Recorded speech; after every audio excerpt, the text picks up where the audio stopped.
A Intelbras é uma empresa que abriu capital há menos tempo do que isso, mas a gente tem uma visão de 10 anos de resultado auditado da Intelbras. E é impressionante a capacidade dessa empresa de crescer entre 20% e 25% ao ano.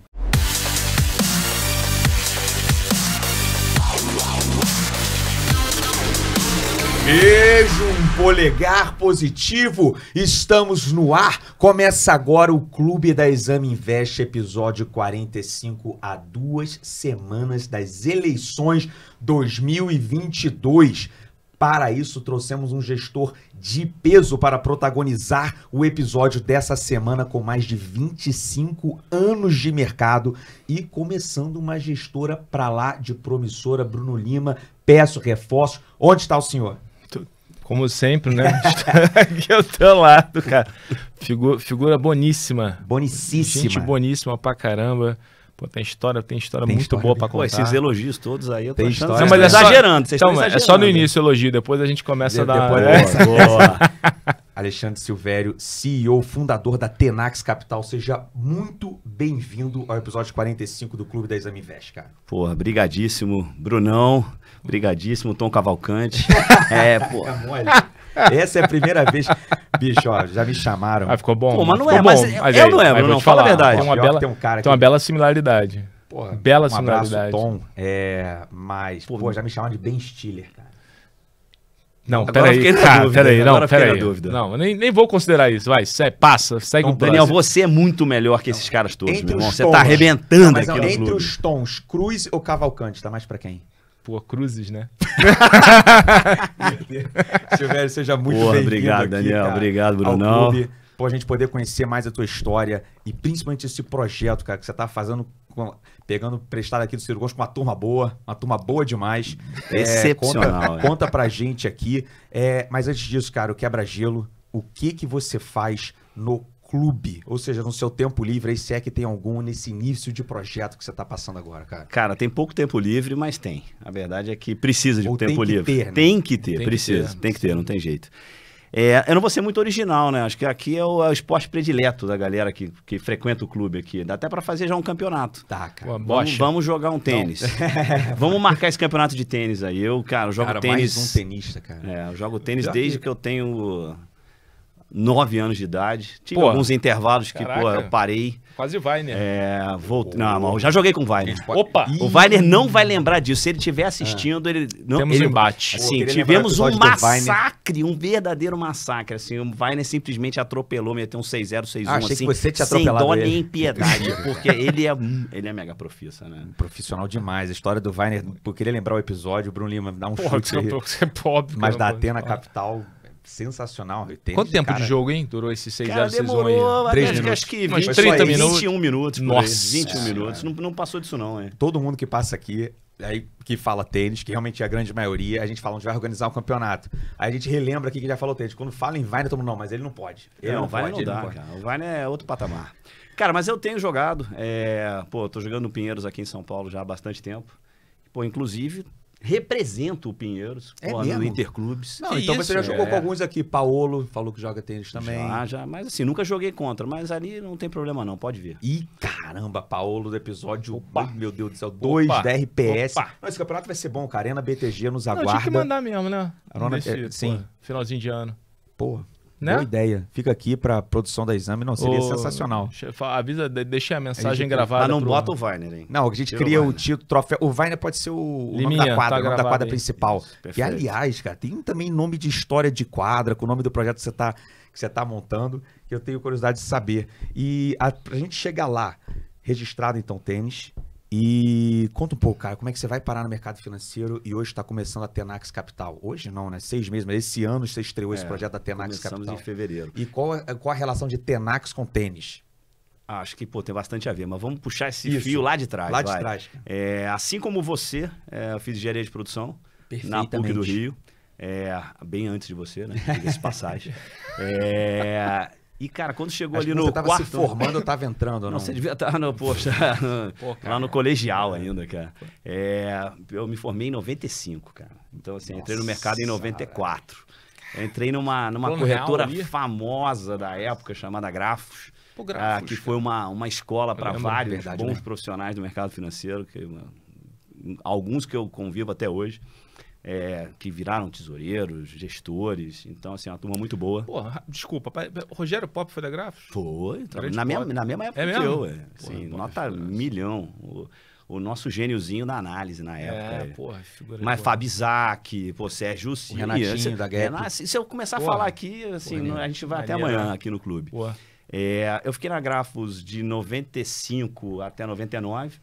Nesse intervalo foi legal, porque a Grafos foi comprada por aquela fase em que bancos médios brasileiros estavam sendo comprados depois do Plano Real por algumas instituições financeiras gringas. Aí a Grafos foi comprada por um banco inglês chamado Robert Flemings. Ninguém Flemings. conhecia muito, mas o Flemings na época era um cara que tinha uma pegada de asset management muito forte, principalmente na Ásia, um negócio que era bem diferente. E para mim foi super bom, que eu já estava na área de fundos da Grafos. Então tive um intercâmbio bacana, fui para Londres, tinha muito contato com a turma do Jardine Flemings, que eles faziam várias JVs pelo mundo, então essa parte da Ásia também foi legal. E eu saí em 99 para desbravar uma época bastante inicial do mundo de asset management independente no Brasil. Então, assim, a Gap tinha sido fundada em 96 por 3 ex-sócios do Banco Sindan na época. Antes da fusão com o Fonte, eles saíram para fundar a Gap em 96. E eu entrei lá em 99. Lembrando, já trabalhava com o Sérgio Silva, guarda esse nome, né? Porque assim, o Sérgio Silva, grande Serginho, que o Dani conhece bem, na Grafos. Aí o Serginho estava na Gap, fui trabalhar na Gap fazendo equities, sempre fiz equities desde lá na Grafos. Fiquei na Gap até 2003, então fiquei mais 4 anos na Gap.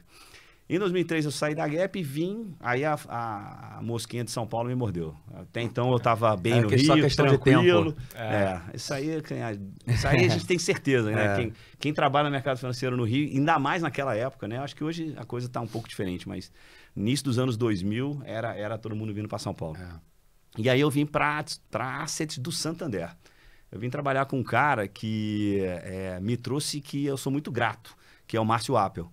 O Márcio Appel era o head da Asset do Santander, ele era o CIO do Santander Asset na época. E esse projeto foi um projeto muito interessante, porque eu fiquei lá até 2011. O Márcio saiu em 2008, entre 2008 e 2009, né, para ir para o Safra. Mas a gente tinha uma área de multimercado muito diferente para banco de varejo na época.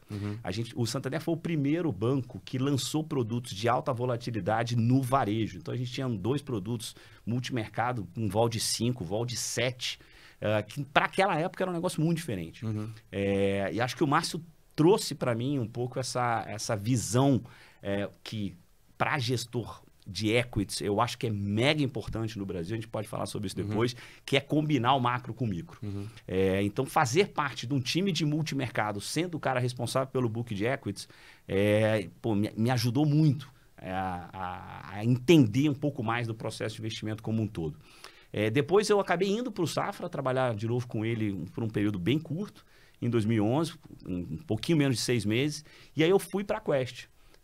Em 2011, onde eu fiquei até o final de 2020, foram quase 10 anos.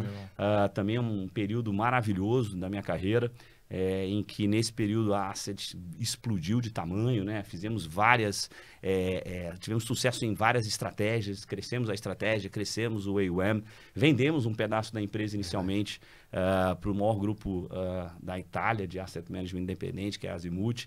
Então, assim, eu tinha muito orgulho. No final de 2020, saí da Quest, da AZQuest, né, no caso. Fiquei 1 ano de não compete. Tentei aproveitar mais, mas estava meio pandemia, né? Nossa, cara. Já estava melhor do que 20. Já era melhor do que 20, mas não deu para fazer tanta coisa, assim. Primeiro, não sei se vocês lembram, mas assim, o primeiro TRI de 21 foi o pico aqui no Brasil, né? Março foi terrível. Foi pior, foi pior que 20. Então, assim, acabou que eu consegui viajar mais no segundo semestre de 21. E aí chegamos à Tenax, né? Assim, acho que é a realização de um sonho, sem dúvida alguma, com pessoas importantíssimas ao meu lado, sócios e associados e colaboradores que estão fazendo crescer esse sonho junto comigo. E eu acho que assim, a gente começou no final de fevereiro, somos hoje 27 pessoas já na empresa. Começamos num dia super complicado, porque foi véspera do carnaval, último dia útil de fevereiro, 48 horas depois do início da guerra na Ucrânia. Então não dá para dizer que a gente começou com facilidade.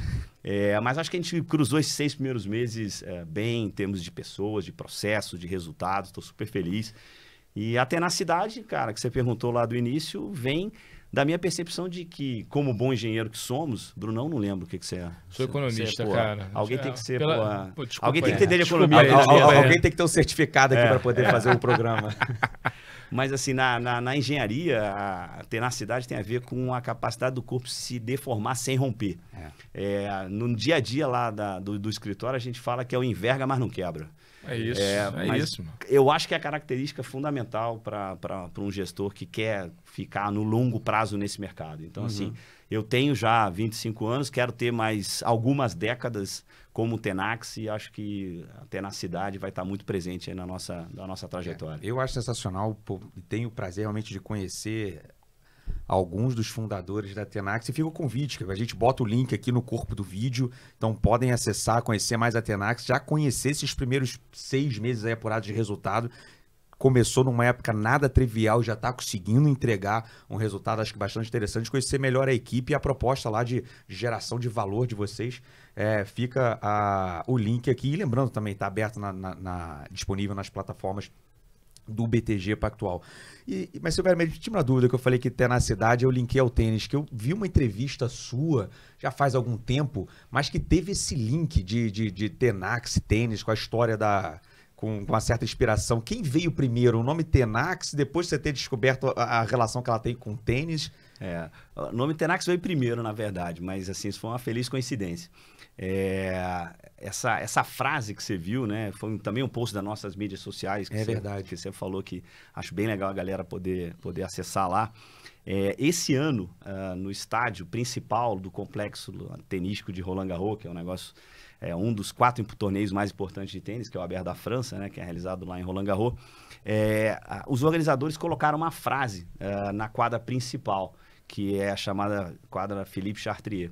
E essa frase é uma homenagem ao nome do complexo, que é Roland Garros. Muita gente acha que o Roland Garros foi um tenista, vencedor da história. Se me perguntasse, eu chutaria isso. Então, mas não foi. Na verdade, o Roland Garros é um herói de guerra francês, é um aviador, e que foi abatido num combate na Primeira Guerra Mundial. E que dentro do avião dele, ou seja, ele é um herói nacional, que foi homenageado com o nome do complexo, na época que foi construído, se não me engano, na década de 40, para a disputa da Copa Davis, que a França foi a primeira vez foi campeã em cima dos Estados Unidos, lá nesse complexo de Roland Garros. E tinha uma frase anotada dentro, quando pegaram os destroços do avião que ele foi abatido e que ele faleceu, Roland Garros, tinha um caderno de anotações. E uma das últimas frases que ele escreveu foi: a vitória pertence aos mais tenazes, né? Isso em francês. E hoje, no complexo de Roland Garros, está lá colocada essa frase dos dois lados da quadra. Uma em francês, de um lado, e em inglês, do outro lado. E a gente pegou isso na transmissão e tem tudo a ver. Assim, eu acho que com tênis, com que... A gente tem outros tenistas lá na Tenax, até melhores que eu. Mas acho que casou muito com o que a gente pensa e fazer esse link dessa empresa, começando com o tênis, que é o meu esporte favorito, foi uma coincidência maravilhosa. Interessante, cara. A vitória pertence aos mais tenazes, que em francês é como, Bruno Lima? Aí eu quero... Você tá Tô brincando. Aí foi longe, hein, Bruno? Eu não vou nem tentar pra depois, o pessoal aqui... Então, o pessoal vai chegar e vai dizer que, nossa senhora, não rola. Dessa aí tu pula. Mas agora dá o kickoff da resenha de cenário, conjuntura, eleição, Brasil, mundo, Estados Unidos, Europa, guerra, China... Terminou? Como se posicionar, como se posicionar nesse ambiente? Tem oportunidade rolando aí na bolsa? Pega o primeiro tema e dá o seu pontapé inicial. Não, cara, a gente estava aqui fazendo o aquecimento aqui da resenha e o Silvério tá muito convicto. Caraca, eu gosto já te botou na fila. Eu gosto de mandar já o convicto. Tá convicto, nossa, eu já falo logo que tá vira. Convicto aqui, né? Não, mas assim, vamos lá, assim, noves fora, tá com a visão relativamente boa ainda para um play que no ano tem funcionado bem, que é o Long Brasil. e o short S&P, né? Sim. E a gente estava falando um pouco a dureza que é você vender o S&P, né, cara? Então, assim, como é que você tá, tua cabeça desse negócio para frente? Porque, poxa, a gente tá todo mundo debatendo que, pô, lucro vai cair, e até lá o mercado vive de intervalos de S&P, mas a tendência não chega, a gente né? tá indo para a parte de cima do intervalo, Então, né? e aí, cara, o que precisa acontecer daqui para frente? Aonde vai acontecer? Como é que tá a cabeça de vocês para isso? Eu vou recorrer um pouco à nossa equipe macro, né? Tanto a Débora Nogueira, nossa economista-chefe, e os heads da área macro, Sérgio Silva, que eu já citei aqui, e o Vinícius Fukushiro, que olham com muito detalhe. Só craque, cara. Essa parte internacional.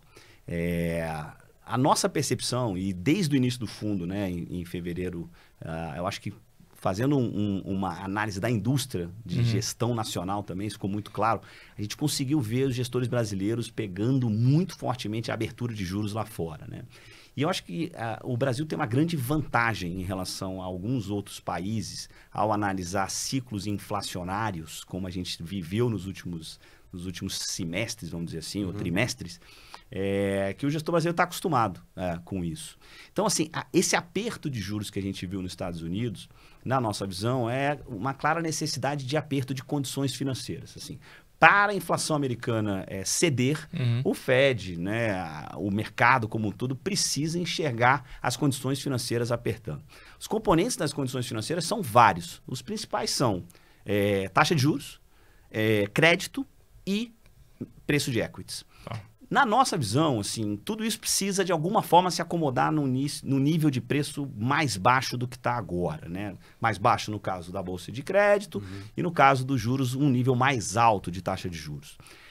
Mas como você bem colocou, e eu estava brincando que o Vini fala essa frase direto lá, assim, vender S&P é um Sharp terrível, né? Porque assim, quando você ajusta ao risco, né, é muito difícil. É muito difícil. A gente segue perseguindo isso, a gente segue acreditando que as condições financeiras precisam ser apertadas e por isso o S&P não deveria estar nesse nível que está agora, até pelo que você falou de crescimento de lucro. A gente acha que o que está precificado em termos de crescimento de lucro no ano que vem, que é algo entre 5% e 6% para o S&P, eu acho difícil entregar, mas nunca duvide, né, assim, da capacidade de resiliência das empresas americanas.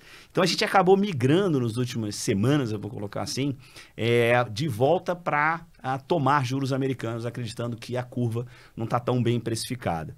A Débora acha que a gente vai chegar com o Fed Rate perto de 4,5.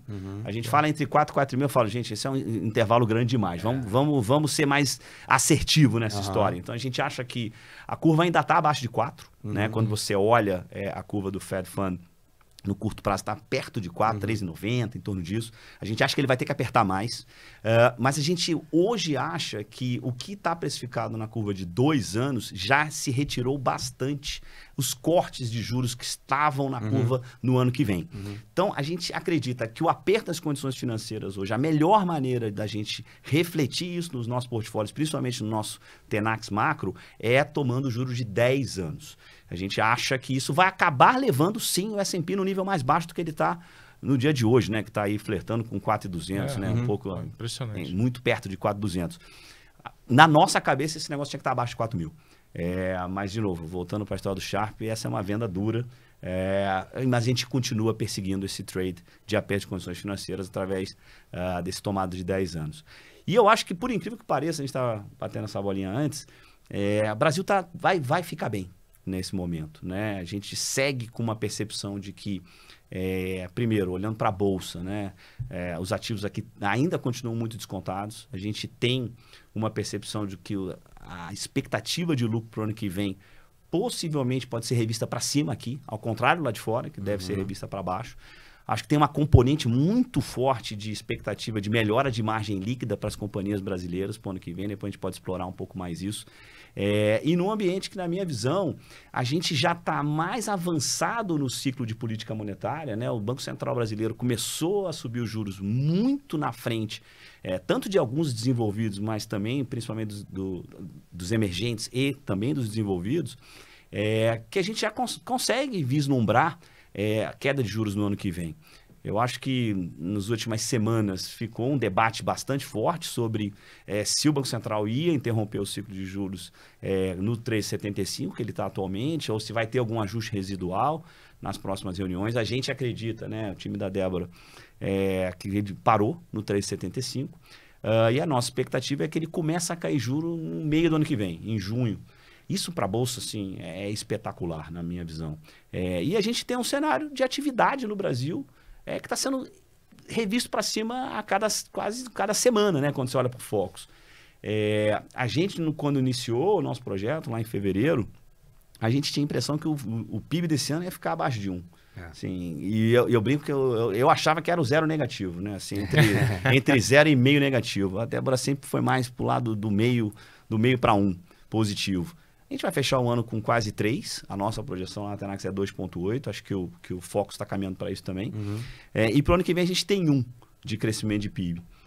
Que é um crescimento anêmico, baixo, tem muito de carrego nesse crescimento.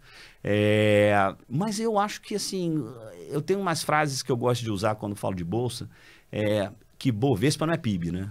Sim, Bovespa não é PIB. Claro que o PIB dá um cheiro para o que está acontecendo, né? Principalmente para o top line das empresas. Mas claramente eu acho que vale ainda o trade. Se você olhar mesmo em dólar, a gente voltou a ter um EWZ melhorando bastante nas últimas semanas. Mas é bom olhar, olha isso hoje. Né? Em 12 meses, o EWZ está zerado. A gente está riscando ali para cima e para baixo nos últimos 12 meses. Mas, assim, eu continuo achando que a gente aqui tá bem melhor posicionado do ponto de vista de valuation, de perspectiva de crescimento, de lucro para as empresas brasileiras do que lá fora. Isso não... Cara, eu já ia começar a entrar mais no detalhe, assim, isso no geralzão, mas indo né, começando a dar um zoom, assim, tem setor, tem case que tendem realmente a surpreender mais positivamente, olhando para esse cenário que você pintou de melhora na margem com despesas financeiras, queda de juros, melhora com margem líquida, revisão de lucro para cima. Mas antes disso, cara, ainda mantendo esse macro e trazendo um tema que vai ser quase que, né, o Moro, assim, dos próximos 45 dias aí, né, onde provavelmente a gente caminha para um segundo turno, mas eleições. Essas forças macro que você falou, acho que realmente foi assim que eu interpretei. Concordo de certa forma que elas já estão meio impostas, independente assim do outcome eleitoral. Mas o quanto que a eleição ainda pode realmente atrapalhar ou adicionar mais risco nesse cenário, por exemplo, de juro cair segundo semestre do ano que vem. Nesse cenário, talvez, de um crescimento, que assim, cara, por mais que seja 1% no ano que vem, é um crescimento heróico. Se não me engano, você tem quase metade disso é carrego, se não me engano. No dia que saiu o PIB a gente calcula, acho que 0,6, se não me engano, é carrego. É por aí mesmo. Mas é heróico. Mas mesmo assim, o porcento é heróico, porque o efeito cumulativo do aperto das condições financeiras que está sendo feito culminam todo no que vem. Você conseguir crescer com isso é heróico. Então, assim, é um cenário de alguma forma positivo, benigno. As eleições, elas conseguem atrapalhar isso de alguma forma, assim? Cara, sinceramente, eu tenho olhado e eu tenho debatido com todo o time bastante sobre isso, né? E eu tenho tido a seguinte percepção. O macro está muito blindado. O Brasil, a verdade nesses preços. Assim, eu acho até que a gente vai ter uma melhora de algumas variáveis, de alguns ativos brasileiros nos próximos meses, tá? Se simplesmente retirar a incerteza da eleição. Então, assim, eu consigo ver o câmbio abaixo de 5. Eu consigo ver...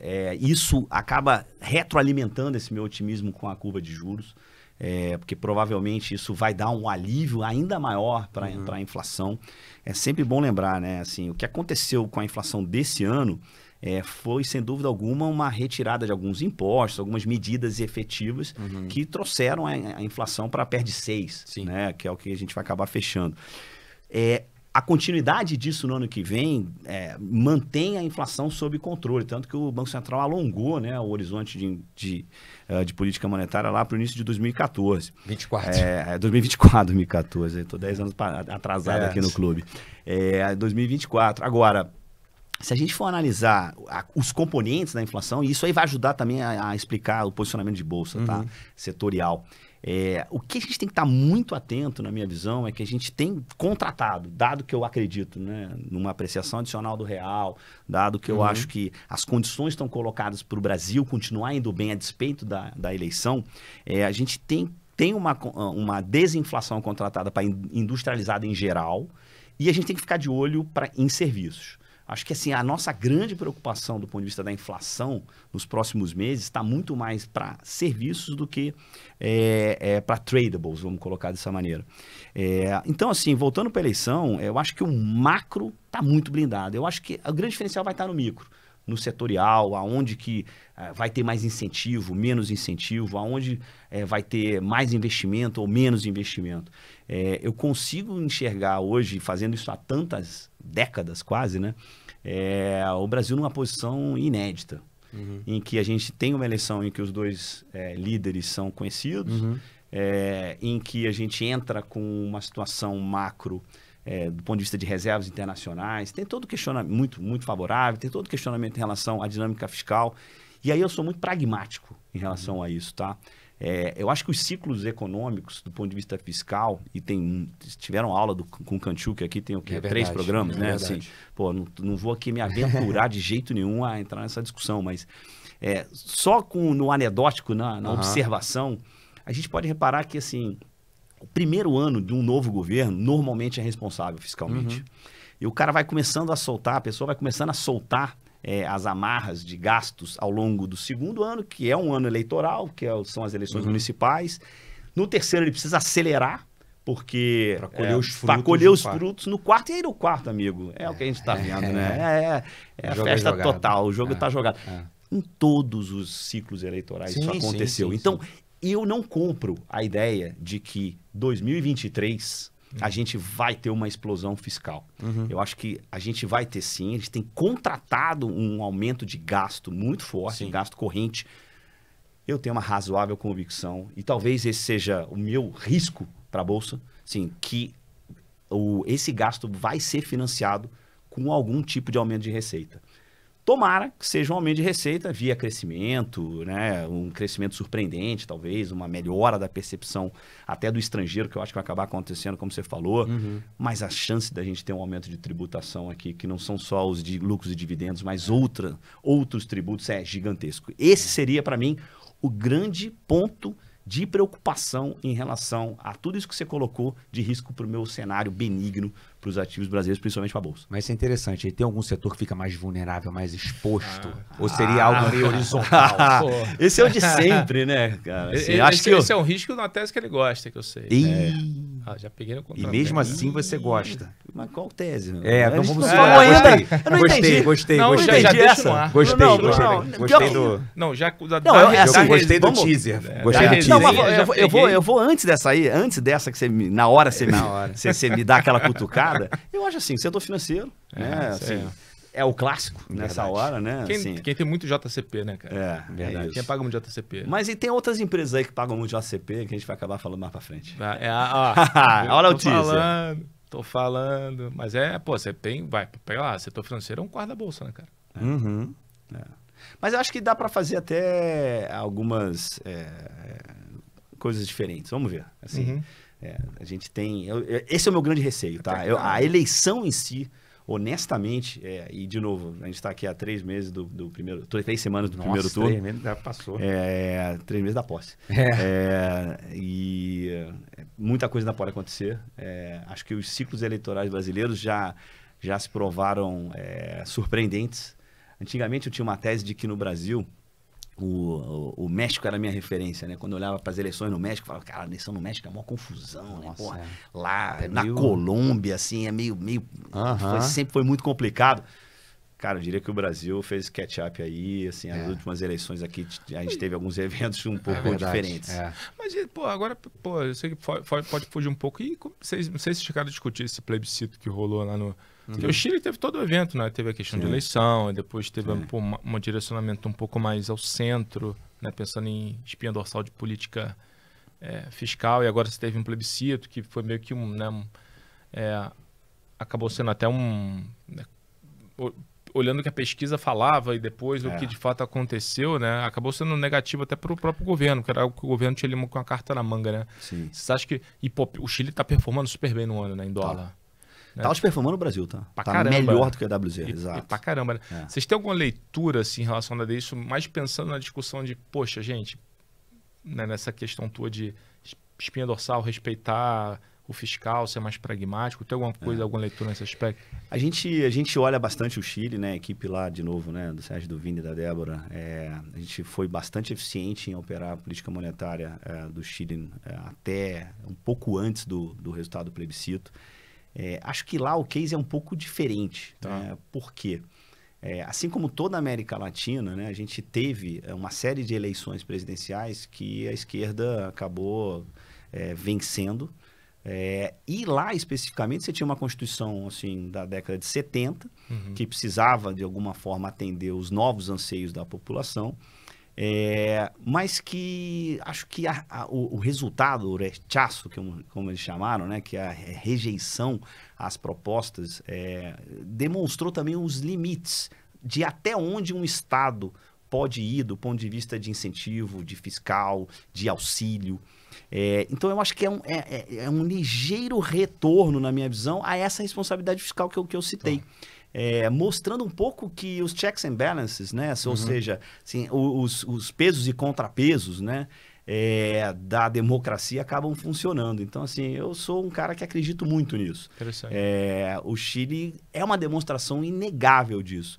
E esse negócio da pesquisa, só para também não deixar de comentar, é um pouco tricky, né? Um pouco perigoso analisar friamente, porque as pesquisas foram interrompidas, acho, se não me engano, 2 a 3 semanas antes da população ir efetivamente votar. Então, as pesquisas não capturaram exatamente aquele sentimento final ali. Mas acho que o recado fica dado, assim, não adianta você querer financiar, independente de ser direita ou esquerda, tá? Assim, aqui é totalmente pragmática a minha posição, até porque o populismo fiscal, ele independe da ideologia, né? A gente está experimentando isso, né? E eu acho que o Brasil vai passar por esse teste de novo, independente de quem levar. A eleição daqui a 3 semanas. Mas eu tô com essa minha cabeça formada já há alguns meses. Boa. Interessante. E dentro da Bolsa aqui, Brasil, Silvério, tem algo que chama a sua atenção? Seja pelo momento, seja pelo preço, seja pelo potencial do case mesmo de entregar resultados à frente, assim. Vamos falar da Apple brasileira? Eita! De novo? Sim. Já teve aqui? Já passou por aqui a Já. Intelbuy? Não. Ou mais conhecido como a Intelbras? Intelbras. Já? Opa, Não, já, já cara. passou, Fabiano, mas... cara. Não, já passou, Já, mas não é muito Ah, não, recorrente, bom assim. ponto, Não é um case popular, assim, não que sempre passa. É que uma e vez tal. eu fui, já tem algum tempo, até que remarcar, fomos falar com o Adriano. Sim. Putz, Adriano passou o almoço inteiro, cara. Falando. Adriano Cara, é o pai da tese, né? Assim, não só ele, como o resto do time também. Tem o Murilo que cobre diretamente, né, a empresa. A empresa que está na nossa carteira assim, desde o início. A gente tem uma admiração profunda pelo case de Intelbras. Assim, resumidamente, né? O case Intelbras é um case clássico de compounder, né? Como a gente gosta. O Adriano adora essa palavra. Ele adora, acho que compounder. a história dele demonstra isso, né? Assim, a carreira dele foi o tempo inteiro atrás de grandes compounders. Mas é o que, sem dúvida alguma, gera muito valor para o acionista ao longo do tempo, né? A gente tem... a Intelbras é uma empresa que abriu capital há menos tempo do que isso, mas a gente tem uma visão de 10 anos de resultado auditado da Intelbras. E é impressionante a capacidade dessa empresa de crescer entre 20% e 25% ao ano, seja lucro líquido, EBITDA, ou seja, uma manutenção de margem ao longo do tempo, receita. Ele é um compounder, né? E acho que a grande beleza que eu enxergo na Intelbras, e assim, Adriano e Murilo estão o tempo inteiro cross-checking isso com a empresa, com o fornecedor, com o concorrente, são alguns pilares importantes, né? Eu acho que essa é uma empresa que basicamente presta serviços, né, e produtos de segurança, de comunicação e de energia solar. E só lembrando, né, essa empresa tem décadas, né? E começou como uma empresa que vendia aparelho telefônico, ligado à área de telecomunicações. Só aí a gente já vê a capacidade de reinvenção que esse negócio teve ao longo do tempo, né? Eles têm um management que está lá há décadas também, super alinhado, acho que é um ponto que a gente sempre olha, né? Ou seja, como é que o alinhamento com o acionista do management se encontra. Esses caras têm um programa de stock options super alinhado, longo, em que as metas são dadas do ponto de vista de crescimento de resultado da companhia, não do preço da ação. Mas, assim, o pilar central, eu acho, dessa tese é uma capacidade de distribuição que poucas empresas brasileiras têm. A gente tem outros exemplos, mas esse cara tem hoje mais quase 400 distribuidores espalhados por todos os estados brasileiros.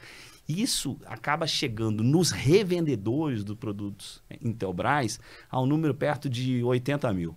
É um maraca com o Fluminense jogando lá, lotado. O Flusão lá representando. Flusão arrebentando. Aliás, quinta-feira estamos no jogo da volta. Tá tricolor também, Cunha? Depende do convidado, pô. Depende do convidado. Não, mas voltando para Intelbras. Aquela foto tua ali... Não, depende do convidado. Hoje é Flusão. Intelbras é Santa Catarina, né? Então a galera lá é Avaí ou Figueirense. Mas assim, são 80 mil revendedores, né? Então assim, eu acho que é muito importante para entender o case do Intelbras, esse tipo de relacionamento que ele criou com essa redistribuição. E aí, acaba que quando ele vai adicionando produtos para o seu portfólio, fica muito mais fácil, porque o cara tem a redistribuição na mão. Então, um negócio que começava que hoje é muito focado em venda de câmeras, segurança e tudo, mas todo mundo aqui que, poxa, entra num prédio ou entra numa residência, vê lá, né? As câmeras, a portaria eletrônica. Mas não é só isso, né? Assim, acho que a Intelbras é um negócio que vai continuar crescendo na nossa visão 25% nos próximos anos e tem mais avenidas de crescimento que a gente acha que são super interessantes, né? Que é a energia solar e a história do 5G, né? Acho que em energia solar é um negócio que é um tema super interessante, que dá para falar aqui horas e horas e horas, até por tudo que está acontecendo nesse momento, né? De custo de energia.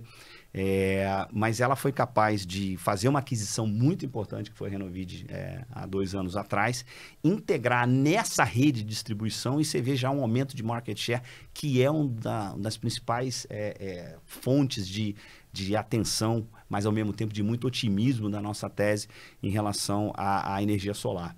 O Brasil vem crescendo muito, né, nesse mercado. Ela basicamente trabalha no mercado de geração distribuída de pequeno porte, ou seja, aqueles painéis solares que você vê no teto das casas, e isso vai crescer na nossa visão bastante. E ao mesmo tempo é uma companhia que, olhando para valuation, né, e aí jogando a zero o 5G, que eu vou comentar também, que é uma outra avenida que eu acho bem interessante, essa empresa, na nossa visão, está aí perto de 16 vezes earnings no ano que vem. E à medida que ela vai crescendo 20%, 25% ao ano, esse negócio vai comprimindo bastante. E mesmo se você eliminar, tem muito questionamento do mercado sobre o potencial da Intelbras da energia solar. A gente acredita muito. Mas mesmo se você eliminar isso também da conta, para o ano que vem, é uma empresa que está tradando perto de 19 vezes lucro. Então, assim, o que, dado o compounder que ela a gente não acha exagerado. O 5G, eu faço um desafio, né, para todo mundo, né, assim. Todo mundo tem Wi-Fi, né, roteador de fibra, né, em casa ou no escritório e tudo mais. Espero que sim. Para acessar o programa aqui só com internet. Mas calma, vai melhorar para você. Porque, assim, o 5G é uma revolução nessa história, todo mundo sabe disso, mas eu tive a curiosidade de tentar entender que revolução é essa do ponto de vista de velocidade, né? E todo mundo, quando contrata um plano, seja de qualquer operadora de 200 mega, 500 mega, todo mundo sabe que vai chegar na tua casa, através dos roteadores, uma velocidade bem mais baixa. Né? Muito mais baixa. Até porque você vai perdendo em função da própria paredes que onde você está. O 5G é um negócio que roda uma velocidade de 10 vezes mais do que a fibra. E eu falo para vocês entrarem no celular, no fast.com, e fazer esse teste. Testa pelo 5G e testa pelo Wi-Fi. É natural ao longo do tempo que o 5G, o Wi-Fi migre para o 5G. E a Intelbras vai ser responsável pela distribuição exclusiva da Qualcomm, do chip do roteador de 5G que a Qualcomm vai vender no Brasil. Então, assim, eu acho que, resumindo, é uma tese que, na minha visão, tem um pilar de distribuição muito forte, tem 2 avenidas de crescimento que não estão precificadas pelo mercado, e é uma empresa super bem tocada, com um compounder de crescimento assim, em todas as linhas muito forte. Então, Intelbras. Ticker. Pô, peraí, cara. Bruno Lime. Que isso? Não me Não irrita conhece? também, não. Óbvio, Não, é mas que corrige se ele estiver errado. Vamos ver. INTB3. Monstro. INTB3. Muito bem. Falou bem. Bom papel, hein, cara. Interessante, hein? Pelo visto, você não curte. Não, cara, o meu ponto não é esse, não. Que eu tô falando assim, apesar de tudo, é uma empresa que ela ainda é muito pouco conhecida, principalmente do investidor estrangeiro. Mas isso não é uma vantagem? Não, então, eu tô falando, então, apesar de, né, ser compounder, 10 anos, né, ter sido... tudo bem, tem um passado recente como capital aberto. Exato. Mas acho que nesse sentido, pô, é o tipo de empresa que você pegaria lá, né, você pega uma base de acionista pública, né, um terminal Bloomberg, alguma coisa, você esperava ver nomes, cara, aquelas casas gringas que obviamente que gostam dos compounders, que buscam isso, e não estão. Então, por esse aspecto, de fato, é size, né? Assim, acho que é uma companhia que ainda... Uma mid-cap ali, né? É uma mid-cap. Então, eu acho que tem muito a ver com isso, né? E aí, voltando, sem querer voltar para o macro, mas assim, pegando esse gancho, eu tendo a achar que o gringo vai voltar para o Brasil. Primeiro, sempre na liquidez, vai comprar o EWZzão lá vai comprar Blue Chips e tudo mais. Mas à medida que a gente for avançando nesse cenário benigno para a bolsa que eu acabei de descrever, eu acho que ele vai começando a olhar para esse tipo de case e a Intelbras vai estar no radar. Até porque, né, nessa trajetória, né, de vocês lá, no sentido de call, de visão, se em algum momento essa queda de juros acontece na meio do ano que vem, naturalmente você deveria ter o mundo de mid cap e depois o mundo de small cap começando a performar bem, que é um mundo mais... Apesar, né, pelo menos olhando o histórico, mais correlacionado com curva de juros. Com curva de juros, perfeito. Concordo. Interessante. Quer passar para o segundo case aí que o Bruno Lima já te provocou?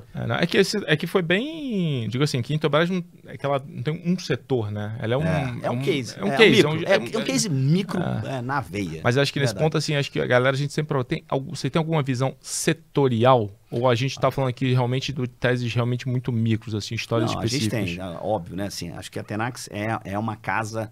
multi-estratégia, macro e equities. A gente também trouxe 2 pessoas para olhar crédito. Acho que naturalmente a gente vai lançar um produto de crédito nos próximos trimestres. E eu gosto, né, como eu falei lá no início, né, assim, eu gosto muito dessa visão macro e micro. Então, assim, a gente tem um percentual enorme da nossa carteira em plays de varejo e consumo. Que está totalmente alinhado. A gente começou o fundo com muita commodities e muito banco na carteira, assim. Foi o case de segurança, vamos dizer assim, ali para março, para abril. E aí é até interessante falar sobre isso, porque a nossa visão, essa visão mais otimista do ponto de vista de pico de inflação e início da percepção pelo mercado de que os juros deveriam começar a vislumbrar algum tipo de afrouxamento monetário em algum momento próximo, veio antes do que acabou ocorrendo, né? Assim, a gente começou a acreditar nisso lá para maio, junho. A gente achava que o pico da inflação ia se dar entre julho e agosto. A gente acabou, assim, indo para frente nessa história, né? Mas chegou. Assim, a gente já está... Dá para dizer que a gente vai ter 3 meses consecutivos de deflação pelo IPCA. Dá para dizer que a gente já fez o pico. E aí a gente fez essa rotação setorial ali no meio do ano. Então, entre maio e junho, a gente começou a aumentar cases de consumo e varejo. A gente tinha algumas teses de consumo e varejo que não eram somente macro, mas micro também. Eu gosto de olhar os dois. E tese de reabertura, né? Então, por exemplo, os shoppings é um componente alto da nossa carteira já há algum tempo. E acho que pega esses dois vetores, né? Vetores da queda de juros e o vetor da reabertura barra aumento de circulação e vendas, né? A gente gosta bastante de Iguatemi. E na tese de varejo, a gente tem eu diria um basket ali que inclui tanto a parte de alimentos, com açaí, e a gente gosta de vestuário também, principalmente Renner. Já gostamos mais de Renner, mas a gente continua com Renner na carteira, Soma e um pouco de Track and Field. Boa. Tá. Track and Field é uma história interessante. A gente estava conversando essa semana passada sobre ela, que também entra um pouco nessa discussão de ser essa é small cap. Essa é bem small cap. Mas é uma small cap também com... Essa aí eu preciso ficar puxando o Adriano ali para... Adriano, vamos lá, vamos devagar, hein? Mas é uma tese que vale olhar com carinho também. A gente gosta bastante, Adriano adora essa empresa, redonda também, super bem tocada, num valuation super atrativo, assim, super descontado. Esse negócio tá aí largado lá nos seus 10 baixo, 10, 12 vezes earnings no ano que vem. E com crescimento. E com né? crescimento. É um negócio nicho, né, cara? Assim, né? Agora, assim, consumo é um negócio que, assim, açaí serve para pegar uma parte de inflação de alimentos, mas a gente também tem uns calls meio contrários, assim, eu diria, né? Que a turma... O Cunha adora. Consenso. Eu não sei se é polêmico, será? Não sei. Quando você vai no shopping com Faga. Não sei se aparece, cara. Tá aí, nunca apareceu. Então, é um verdade. bom Abraço pro Faga, meu amigo. Abraço Pô, tô pro sentindo Faga, sua nosso falta Liminha. aqui. Cara, eu acho que um call assim, meio contrário da nossa carteira e que a gente está se aprofundando, mas eu acho que vai nessa linha de olhar para empresas que vão melhorar a margem líquida a partir do ano que vem é a Ambev. Opa, olha o JCP. Exatamente. Sabia que você ia puxar esse gancho. Né? Ele não ia deixar barato, né? Ele não ia. Mas você que complicou mesmo. Você já jogou a ratoeira na tua frente ali. Assim, mas isso é o que interessante. né? Mas é o que é. É o que é. Mas é o que demonstra. Tomar também... risco é isso aí, né, Bruno? Tá É o que demonstra também uma convicção no micro, mas... né? Por mais que possa ter algo marcado na pai, pô, o seu conforto com o micro, que a gente tá curioso aí para entender, é significativo. Mas Ambev, com a tua cabeça? Tem aqui, assim, pegando discussões históricas, né? A empresa que passou por movimentos um pouquinho, né? Por um mercado um pouco mais complicado. Na história do tá clube... sendo cuidadoso, tá sendo Não, cuidadoso. mas né? Termômetro Clube, né? Desafiador. 45 episódios, cara. Vai fazer um ano o clube, mês que vem, cara. Vai ter bolo? Acho que mês que, pô, quem dera aí sobrar um brigadeirinho já tá feliz. Tem que ter um convidado de peso, né, cara? Pô, uma galera, né? Fazer um... Bota aí todo mundo. É verdade. Mas voltando, cara, 45 episódios. A Ambev só apareceu, se não me engano, 2 vezes. Acho que E uma long e uma short. É verdade. Agora o Silvério desarbitra isso aí. Não, então vamos lá. Assim, eu acho que o momento é bom para vir para cá para falar de Ambev Long, né? Opa. Porque acho que os resultados que a gente viu de Ambev ao longo dos últimos anos, como o Brunão falou, assim, trouxeram vários problemas. Esse cenário desafiador, como você pegou leve aí, foram desde perda de market share, dificuldade de repasse de preço. A gente está começando a enxergar um cenário em que isso tudo fez um de-rate, ou seja, a empresa está valendo muito menos em relação ao que ela já valeu nos seus múltiplos, né? A gente enxerga hoje uma Ambev tradando aí perto de 15, 16 vezes lucro ano que vem. Esse negócio, cara, tradou perto de 30 durante muito tempo. Era outro cenário, Sim. como você bem colocou. Mas por que a gente acha que esse cenário pode estar começando a inverter, né? Vamos lá. O que faz, assim, a gente ficar animado com a Ambev? Acho que são algumas componentes, né? Quando você olha para o componente de preço da Ambev, eu acho que a gente vai ter pela primeira vez, e o último número mais recente de inflação de cerveja, que tem esse número disponível, né? Tanto preço de cerveja, tanto no domicílio quanto fora do domicílio. A gente pela primeira vez viu esse número superando o próprio IPCA. Muitos anos, acho que foram 5, 6 anos em que esse número ficou abaixo do IPCA, em torno aí entre 3% e 5%, ou seja, a capacidade de repasse de preço da Ambev, apesar dela ser uma empresa líder de mercado, ficou comprometida durante um bom tempo. E não foi à toa que ela perdeu muito market share. E no low, a Ambev, que sempre foi um negócio que teve quase 2/3 do mercado, chegou a ter só 53% de market share. Isso tem, cara, 2 anos e pouco. Ainda é muito market share. Pois é. Mas, para padrão Ambev, foi um negócio que veio deteriorando ao longo do tempo. A gente já enxerga uma recuperação forte desse market share nos 2 últimos anos, já voltou para 63% o market share de Ambev. Você tem, portanto, assim, o pricing power, né, o poder de precificação dela está voltando. Eu acho que teve um player muito importante que diminuiu de presença no mercado, né, que foi a Petrópolis. E aí, quando ela começa a colocar esse preço para cima, vem no momento em que o custo dela começa a cair. Por quê? Basicamente, o que é custo da Ambev, né? É malte, cevada, um pouquinho de milho. Quando a gente olha as soft commodities, né, as commodities não metálicas, tá tudo caindo. Isso tudo já vem caindo, ou seja, é menos pressão de custo pelo lado da matéria-prima para fazer o produto. Do ponto de vista da embalagem, alumínio despencou. O alumínio está aí abaixo de $2.400, que também é um componente importante do COGS da Ambev em função das latas. Então, assim, você vai ter uma melhora de resultado, tanto do ponto de vista de preço, por market share e capacidade de repassar, e por diminuição de COGS, né, de custo de produto vendido. Então, eu acho que isso não está no preço da Ambev. A gente, além disso, acha que a gente vai começar a ter uma recuperação de preço também do que a gente chama de trade-up, né? Ou seja, o cara que vai começar a ter um pouco mais de renda disponível, seja porque a inflação caiu, ou seja porque está tendo mais auxílio. E, gente, a galera também tem Copa do Mundo aí, né? Pô, no final do ano, vamos com tudo, né? Vai Brasil. Aliás, vai deixar junto o seu quadro de medalhas, também deixa o call de Copa aí também. Só pra tu já ir aquecendo. Não, vencedor da Copa. Eu já tive mais convicção nisso, eu tô mas já vai aquecendo tô brazucando. Mas beleza, vamos lá.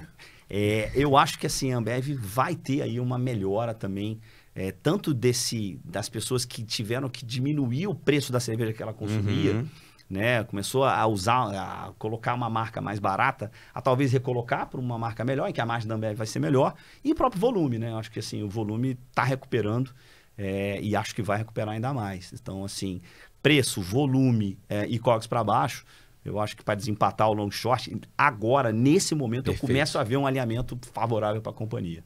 Muito bem definido. Você tem algo para contra-atacar, Bruno Lima? Acho que a única discussão é um pouco mais da percepção nossa de posicionamento do midstream ali para frente, né? Entender? Porque como você tem a mudança, você tem uma janela de precificação por N fatores, uma agenda disponível, equação de volume, volume fora de casa e volume em casa, cara, os dois estão juntos. Você não teve troca entre eles. Então, você tem uma coisa meio nova também, né? Pode ser, a gente não sabe se é conjuntural ou estrutural. Verdade. Então, essa discussão de precificação é, de fato, uma janela importante. Mas tem um ponto que é um pouco mais nossa percepção de longo prazo, que ainda está uma interrogação, que é essa questão do posicionamento. Que a Ambev veio ao longo do tempo achatando muito o que era o posicionamento dela, né, o midstream, né? Ele foi achatando e foi batendo nas marcas de combate. Exato. E aí você tem enfim, os concorrentes se posicionaram bem no que era premium, então você tem essa tendência de premiumização da indústria, que talvez pode ser, não diria que é um calcanhar de Aquiles, mas é um ponto de observação para a tese pensando para frente. Mas agora, janela, acho que, enfim, acho que tá um vento favorável de fato. E para não dizer que eu não falei de uma empresa que vai dar 20% a 30% nos próximos meses, vamos falar de Porto Seguro também, não? Ou não dá tempo? Que isso? Mas espera aí. Dado que é quadro de medalhas? É isso. Então vai, medalhas. Silvério já chamou no peito sério. Aqui o quadro de medalhas. Antes, rapidinho, que se depois do quadro de medalhas a gente vai encerrar, e aí depois o Liminha, a produção pega a gente. A gente pega o deu ruim, deu bom depois, não? Deu bom. Tem que fazer. Aí tem que se fazer antes. Não, pode ser só deu ruim, que agora eu nunca vi alguém chegar aqui e falar, vai logo pro quadro de medalhas, que eu quero dar meu call. Né? Então, rapidamente aqui, Silvério, pessoal do clube, a gente gosta de trazer esse momento deu ruim, que a gente fala que é um momento que geralmente não sobe aos palcos. E como o clube realmente é pra gente botar o gestor aqui fora do palco, no ambiente descontraído, já teve algum momento, cara, nesses seus 25 anos aí, que você foi grande, foi com convicção e deu errado. Alguns momentos, né, cara? Consigo lembrar de alguns, né, cara? Assim, a gente pode voltar lá para final da década de 90, né? Deve ter tido teve vários, cara. Mas assim, aqui vou homenageando. Te marcou e trouxe um aprendizado. Vou homenagear, assim, ao contrário do que a maioria da galera que fala do long que deu errado, né? E assim, a gente tem o meu co-gestor do long short, né, que faz a estratégia long short da Natenax, ele trabalha comigo há 11 anos, né, que é o Rodrigo Mello, um cracaço de derivativos e vai querer me matar porque eu vou falar numa posição short, né, assim. Mas assim, acho que mais recente, tá, para não voltar tanto no tempo, eu acho que a pior coisa que a gente pode fazer é tentar vender empresa boa porque acha que tá cara. Então, assim, bateu, abriu muito múltiplo, o múltiplo tá muito alto, mas a empresa... Tá crescimento, então, assim, acho que, não sei se apareceu já aqui, tá? Mas, assim, short em VEG, entre 2019... Isso deve ter sido no cemitério. Assim, não sei se apareceu já aqui, mas, assim... Não? Já. Short em VEG? Não sei, cara. Chuto que sim, mas enfim. Mas, assim, cara, empresa boa... Empresa que sabe se reinventar. Eu acho até que é exemplo para várias companhias abertas no Brasil, deveria ser a VEG. E, cara, a verdade é que esse erro eu não cometo mais, né? Vender empresa boa por achar que tá caro. Então, acho que esse foi um cemitério aí. Pô, interessante, cara. Pra mim, pelo menos, ficou a lição clara ali, assim, foi feio o negócio. Que até você pode ter algum de-rating, né, cara? Mas nunca vai ser talvez o suficiente para você passar o calor que você passou, né? Mas aí conectando, só uma provocação, mas aí conectando com o que você disse lá no início, não é um pouco também a dureza de vender S&P? Assim, são drivers completamente diferentes, né? Assim, acho que na minha visão, o erro de VEG foi fazer uma análise rasa de que simplesmente tinham várias coisas acontecendo lá dentro, assim, meio caso do Intelbras, né? Assim, acho que a Intelbras, alavancas ali, né? várias alavancas e dudar essas alavancas, ou seja, duvidar dessas alavancas como geradoras de resultado, e aconteceu. Acho que a venda no S&P ela é mais ampla, né? Porque a gente está vendendo 500 empresas, setor de tecnologia. Acho que tem menos essa idiosincrasia do case em si, né? Mas, assim, dá ruim também, né? A venda no S&P dá ruim também. Que a gente discutiu aqui, dura venda, Sharp ruim e tal, que é um pouco assim, é um basket, mas, cara, é um basket de empresas americanas que sabem se renovar.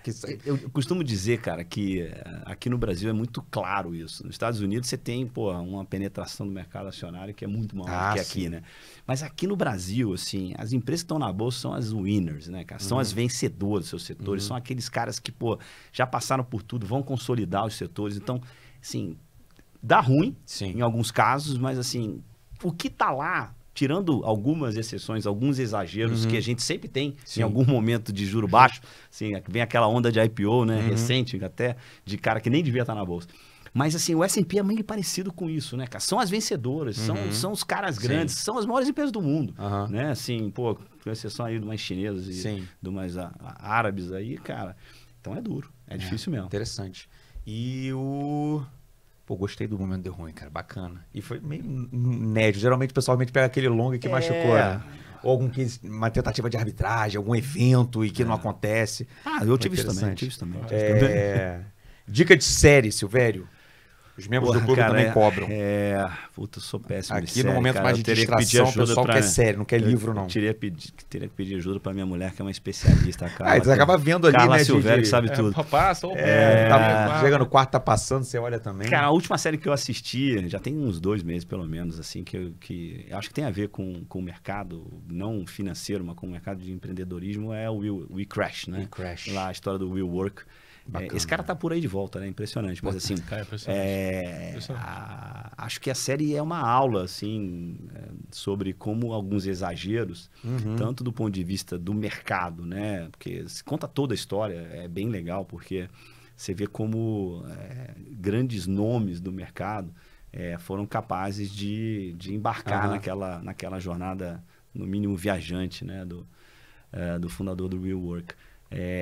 E como no final a própria cultura do negócio, né, que ali ficou muito em cima da figura do cara, do Newman, né, assim, a minha sensação é que dali você tira vários insights, não só do ponto de vista de como é que o mundo tech pode funcionar, mas acho que também para o nosso dia a dia. Eu sou um cara que olho para a Tenax, assim, para gestores que eu trabalhei, e eu não tenho esse negócio de glamour de ser um gestor, até porque eu não sou um gestor estrela. Eu gosto de estar do lado de gente muito barriga boa. No balcão.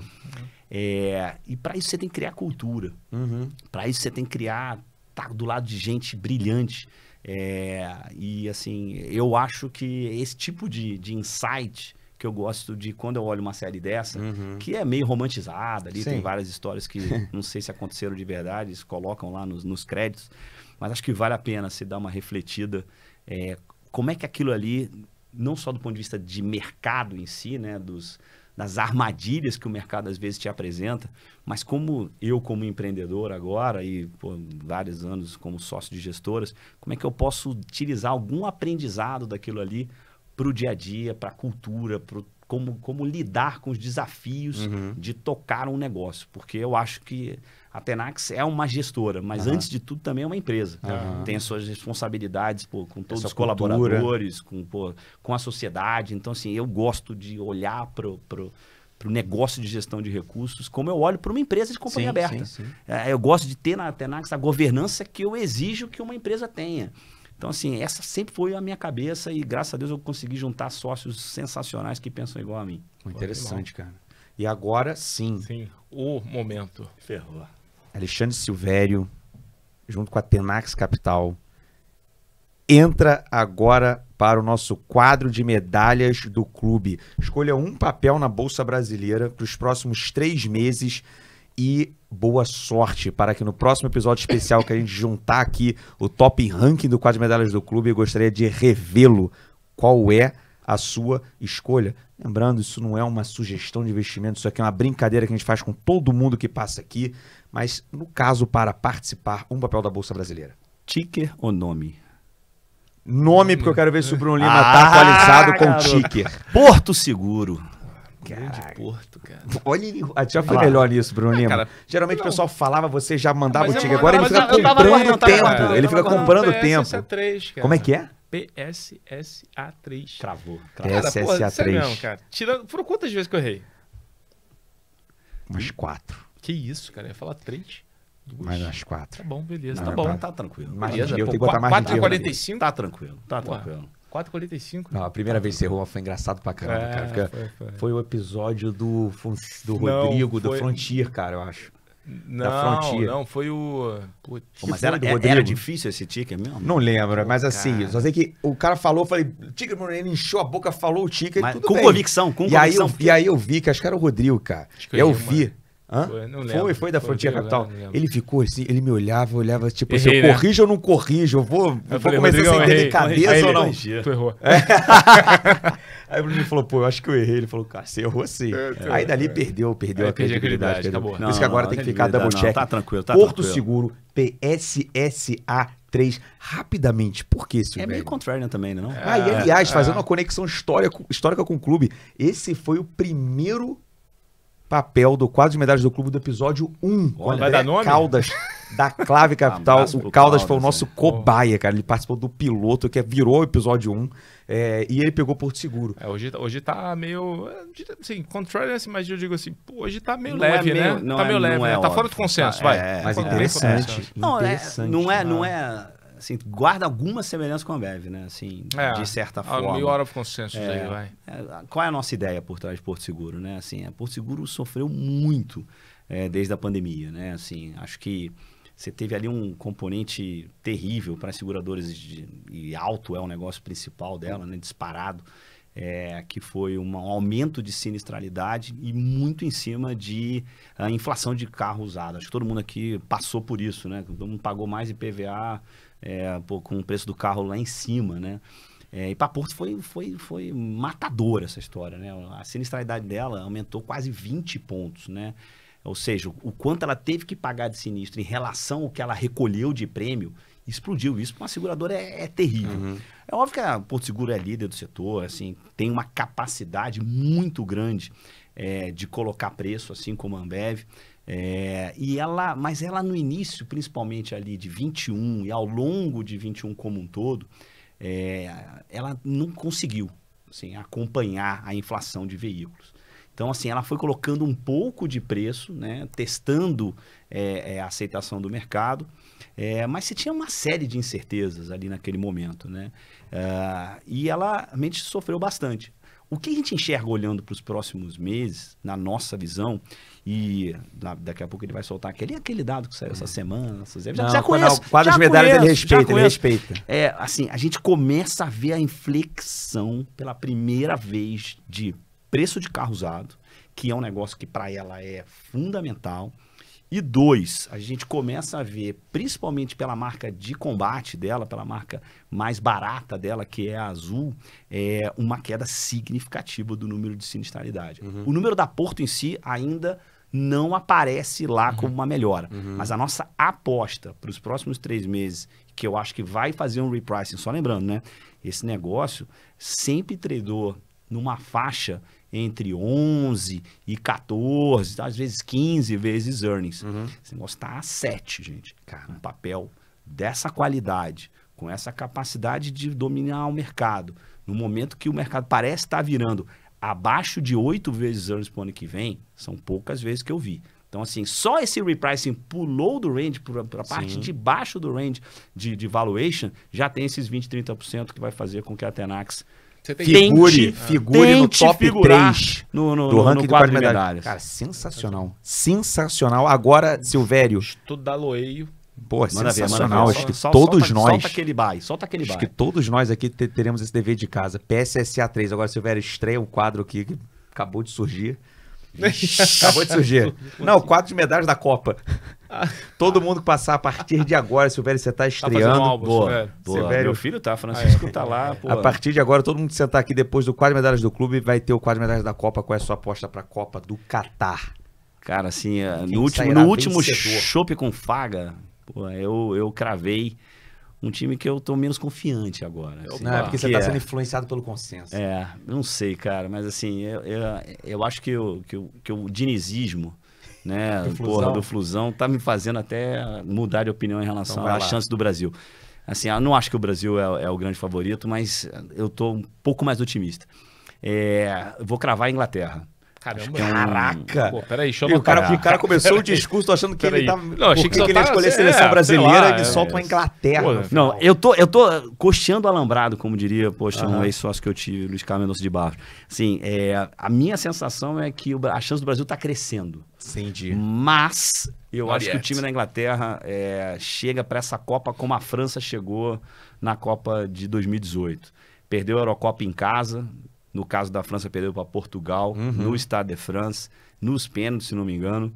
A Inglaterra perdeu para a Itália, a Eurocopa em Wembley. Um time que tem uma liga em que a galera jovem, que é um time que ganhou quase todos os campeonatos, sub-22, sub-18, sub-13. O sub-13 na Inglaterra deve dar um pau no Flusão. Mas assim, esses caras cresceram. E aí, de novo, voltando para a tenacidade, eu acho que a galera assim, aprende na derrota. Né? Acho que a França aprendeu na derrota lá na Eurocopa em casa. Acho que a Inglaterra aprendeu na derrota. Agora, vamos ver. Assim, acho que o Brasilzão, cara, tá... Ou seja, se encaixar... Bom, vamos ver. Cara, vamos de Inglaterra, novo quadro, Silvério estreando. Boa sorte para Porto Seguro nos próximos 3 meses. Inglaterra também não sei se eu quero muita sorte para eles não, né? Vamos de Inglaterra no Qatar 2022. Esse é o head da felicidade, né? Porque se o Brasil o head emocional. O head emocional. Segundo tricolor consecutivo no clube aqui também passando, depois do Saraiva, da Compass Group, do episódio anterior. Pô, sorte pra quinta-feira também, por que não? Vamos lá, né? Eu fui ao Maracanã, assisti o 2-2. E o placar aqui no Itaquerão? Aqui, só, eu tenho um grande amigo tricolor, Rafael do Viver, que me mandou um áudio depois do empate 2-2, dizendo que a gente vai ganhar Itaquera. E ele tem uma tese sobre isso. Nenhum time passa 180 minutos sem levar um gol do Cano. Como o Cano não fez gol no primeiro jogo, então assim, vai fazer no mínimo o Corinthians vai ter que fazer 2-1, que eu acho bem difícil, né? Então assim, acho que vai ser 2-0 Fluminense, 2 de Cano. Nos vemos na final da Copa do Brasil, então. Tô brincando, tem que passar pelo tricolor paulista também, vamos com calma. Amarelou. Eu tenho que manter a cordialidade aqui no programa, imparcialidade, para não desagradar nenhum tipo de torcedor. Silvério, cara, todo o sucesso aí pra Tenax Capital, só gente excelente, mega competente, tem tudo para dar certo, assim como já tá dando aí nos seus primeiros 6 meses. Muito obrigado pela participação aqui da gente nesse episódio 45, cara. Valeu, Brunão. Obrigado, cara. Valeu, Clube. Obrigado e a todos, até a próxima, um grande abraço.